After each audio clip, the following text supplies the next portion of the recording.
안녕하세요. 안철호의 호르몬TV에 오신 여러분 반갑습니다. 오늘부터 여러분과 함께 당뇨와 호르몬의 모든 것을 풀어드릴 안철호입니다. 근데 여러분, 당뇨보다 검색량이 많은 키워드가 뭔지 아세요? 바로 당뇨 전 단계입니다. 오늘은 내가 혹시 당뇨 전 단계인가? 이 궁금증을 쉽게 풀어보겠습니다.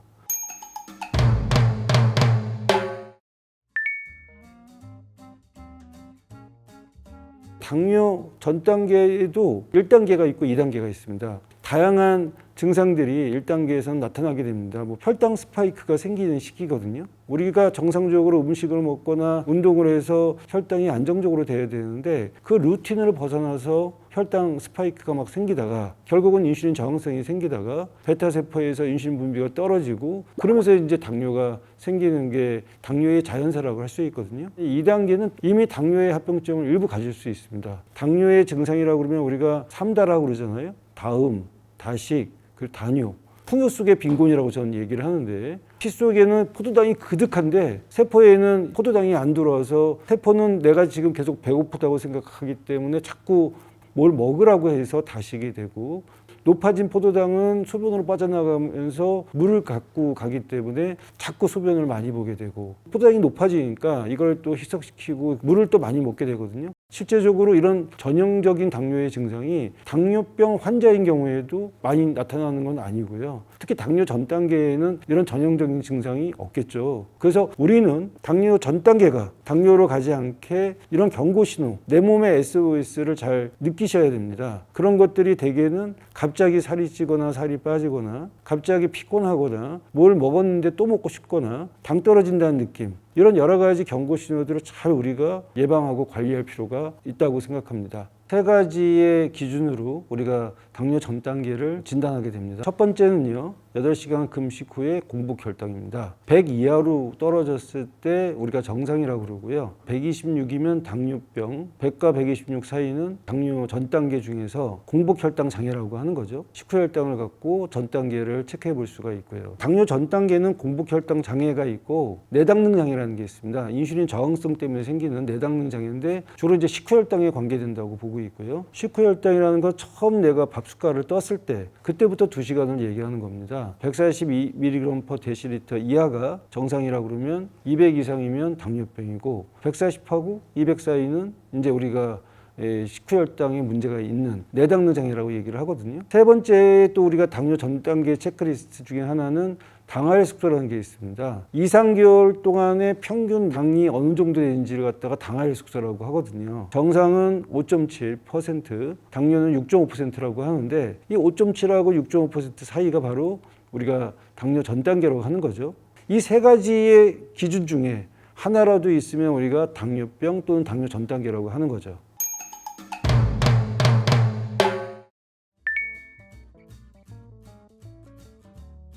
정확히 아직은 알 수는 없습니다. 왜냐하면 2형 당뇨병 환자는 내가 당뇨병인지 모르고 있다가 당뇨병이 아는 경우도 많아요. 언제 당뇨병이 온지 자체도 우리가 정확하게 알 수는 없고요. 언제 이 당뇨가 생기면 합병증이 오는지도 정확히 알기는 어렵습니다. 통상적으로 당뇨가 생기면 보통 5년, 7년 그 정도면 신경의 합병증이 생긴다고 그러고 8년, 10년 정도 지나면 망막의 합병증이 생긴다고 그러고 12년 정도 지난다고 그러면 신장의 합병증이 생긴다고 그러는데 문제는 뭐냐면 언제 그 발병 시점을 갖다가 알기가 쉽지는 않다는 거죠. 마찬가지로 평균적으로 우리가 5년 정도 상간에 조절이 안 했을 때 당뇨 전 단계에서 당뇨로 갈 수 있지 않을까 이렇게 생각을 하는 거죠. 개인적인 차가 큽니다. 내가 당뇨 전 단계를 진단받고 생활습관 교정해서 정상혈당으로 오는 사람도 꽤 있고요. 그래서 사실은 이제 이런 것들이 우리의 어떻게 보면 숙제라고 할 수 있겠습니다.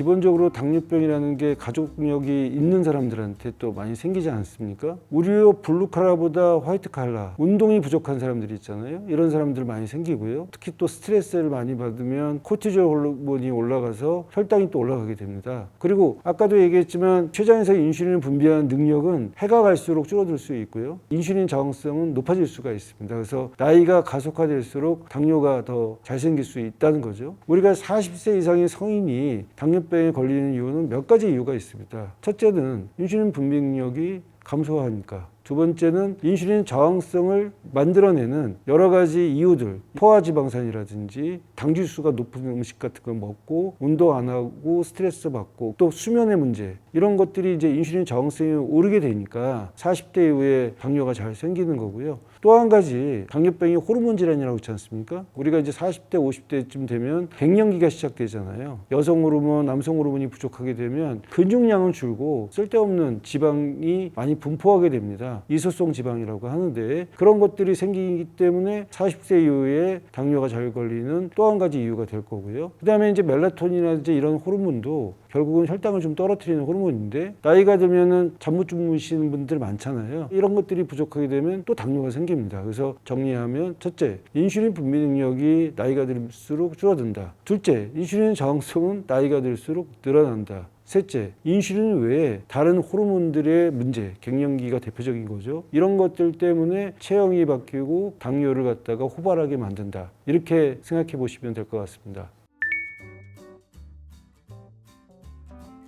당뇨 전 단계는요, 고무줄이 늘어나 있는 상태입니다. 고무줄이 약간 늘어져 있으면 회복 탄력성이 있는 거죠. 그래서 이제 당뇨 전 단계에서 정상으로 관리할 수 있습니다. 일반인 고위험군이 당뇨 전 단계를 관리하는 방법들은 식사, 운동, 체중, 이런 것들을 갖고서 우리가 얘기해 볼 수 있을 것 같습니다. 식사는 이제 우리가 당뇨에서 제일 중요한 건 칼로리의 문제가 아니에요. 더 중요한 건 당 지수라는 게 중요합니다. 당 지수라는 건 뭐냐면 얼마나 짧은 시간 내에 혈당을 올리느냐. 당 지수가 높은 음식을 먹으면 췌장을 자꾸 자극하니까 인슐린 분비나 저항성의 문제를 일으킬 수 있고요. 운동이 왜 좋으냐? 첫째는 운동을 하게 되면 식사에서 내가 먹은 칼로리를 당뇨에서 소모시키니까 좋고요. 두 번째는 운동을 하게 되면 근육이 많이 만들어지거든요. 근데 근육량이 생기게 되면 기초대사율이 올라가기 때문에 가만히 있어도 열량을 소비할 수 있고요. 세 번째는 운동을 하게 되면 마이오카인이라고 근육에서 호르몬이 나오는데, 그런 것들이 혈당하고 혈압을 떨어뜨리거든요. 운동은 되게 유산소 운동만 생각하는데요, 근육량을 만들 수 있는 근력 운동이 더 중요합니다. 또 운동에서 중요한 거는 스트레칭이 중요합니다. 코티졸 호르몬 같은 스트레스 호르몬을 좀 줄일 수가 있거든요. 체중은 무조건 많이 빼는 게 좋다고 생각할지 모르겠지만 그렇지는 않습니다. 적정한 체중을 유지해야지만이 인슐린 분비하고 인슐린 저항성의 균형을 유지할 수 있고요. 특히 당뇨 환자 중에서 혈당 조절이 안 되면 체중이 빠집니다. 또 반대로요, 당뇨 환자 중에서 인슐린 맞는 사람들은 또 체중이 또 증가하게 되거든요. 또 어떤 약은 체중이 늘면서 혈당이 떨어지는 약이 있고요. 어떤 약은 체중을 빼면서 또 혈당이 떨어지는 약이 있기 때문에 사실 약이나 인슐린이나 이런 여러 가지 것들을 자기한테 맞는 맞춤형 처방이 필요할 것 같습니다. 목표도요, 다 개인별로 틀립니다. 우리가 이제 당할 숙소의 목표를 6.5%로 얘기를 하는데요, 그 6.5% 다 맞출 수는 없습니다. 그 사람의 상황에 맞는 목표를 갖고서 관리를 해야지 모든 사람이 다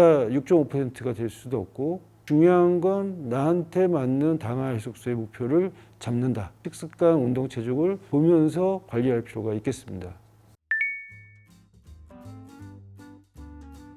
당뇨병 진단을 받으면 이제 난 이제 당뇨 전 단계도 건너섰네 하고 되게 우울하게 생각하시고 포기하는 경우가 많은데요. 당뇨 전 단계로 내려오기도 하고 정상으로 갈 가능성도 있을 수 있기 때문에, 또 중요한 거는요, 이게 당뇨병이라 하더라도 착한 당뇨병이 있고 나쁜 당뇨병이 있거든요. 기준은 뭐냐면 얼마나 합병증이 빨리 생기냐 안 생기냐가 되겠죠. 당뇨는 왔지만 합병증은 생기지 않게 해야지, 이런 생각을 가져야 되겠죠. 그래서 그러려면 식사, 운동, 체중, 나한테 맞는 약물 치료가 중요합니다. 혈당만 생각하지 말고 인슐린 저항성이라든지 나의 합병증에 어느 약이 더 도움이 될까, 개발화된 맞춤형 약물 치료가 필요하고요. 혈당 모니터링을 자주 하셔야 됩니다. 그게 바로 합병증을 예방하는 왕도라고 할 수 있습니다. 당뇨 환자들은 기저질환이라고 표현할 정도로 여러 가지 감염에 취약합니다. 유행병, 전염병의 시기에 그 예방접종 같은 것들도 신경을 써서 잘 관리를 해야 되겠습니다.